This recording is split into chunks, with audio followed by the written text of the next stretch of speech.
Ah, Sunoco, I do not know what drew me to you. Perhaps it was your flashy blue store front with the red, yellow, and orange racing stripes, or the bright sun sign with the ever-welcoming smiley face. Or maybe it was the Employees Wanted sign. Yeah, that's what it was.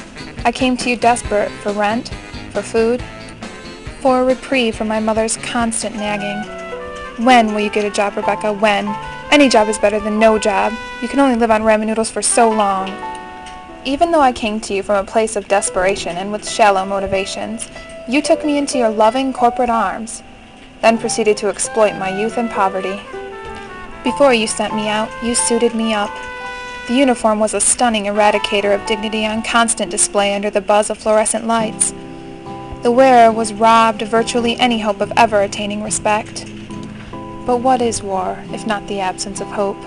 To fight the good fight, all one needs is the proper motivation, and I had an abundance of that. Especially knowing that there was very little work that must be done, babysitting a cash register for 8 hours and fending away the inevitable case of the nods, or so I thought. First, there are the customers, with their endless parade of stupid questions stretching from here to eternity. Excuse me, miss, but what city are these cigarettes made in? Not where the tobacco is grown, where it's processed. Yeah, these candy bars are 3 for 99 cents. What if I only get 2? Why are some of the pumps prepay and some of them not? Would it be too much trouble for you to pump my gas for me? I have a bad hip. You made me tough, though, and you taught me the time-honored service tradition of being rude without actually acting rude. I'm sorry, ma'am, but I was never informed of the production city of that particular brand. Only purchasing 2 candy bars results in a loss of savings.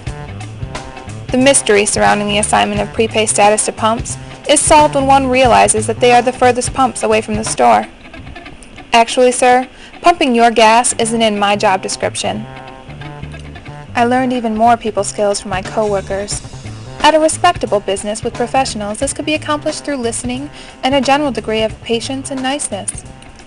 At Sunoco, listening will only get you intensely personal details about the lives of people you hardly know, which brings me to niceness. With my co-workers, niceness is weakness, and will only lead to working someone else's double shift. As for patience, there is no time for patience when there is a revolving door of employees hired and fired at the rate of 1 or 2 a week. Of course, there was your occasional veteran of maybe 2 years, or your returners, those who go elsewhere for a while, perhaps on sabbatical, or maybe prison. For me, it was a semester abroad. That's right, Sunoco, you sly bastard. You drew me back into the fold. I was like one of those guys who sign on for a second tour of duty in Nam. Everyone on the outside asking futilely, why? Why? And me, clinging to my sense of honor, of duty, or my abject laziness. You see, I knew you'd take me back, you easy bitch. I saw all the others who filed in and out. From John, the crooked-teethed raver boy, forever clad in ripped Levi's, with his company-issue shirt, untucked, unbuttoned, and perpetually revealing Holy Hanes t-shirts of variant fading colors. Drunk on the job one time too many, coupled with his constant pilfering of hot dogs from the roller grill, and discharged dishonorably. To Bojana, her stringy blonde hair always pulled back in a stone-washed denim scrunchie, the blue eyeshadow screaming over her glazed eyes.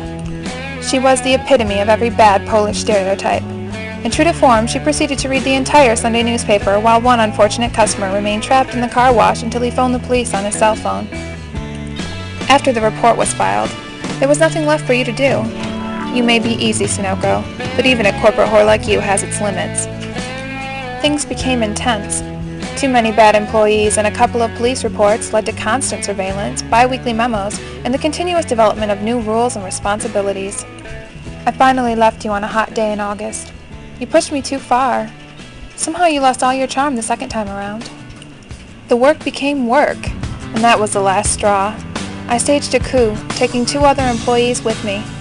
We all went on to solo projects, but for one moment there was solidarity, and that was enough. I left you wounded, bloodied and broken, but I know you will live on to create more warriors like me, people who know how to survive without respect, without appreciation, but with a new breed of pride that can only come from suffering through a bad job, doing half-assed work, and leaving.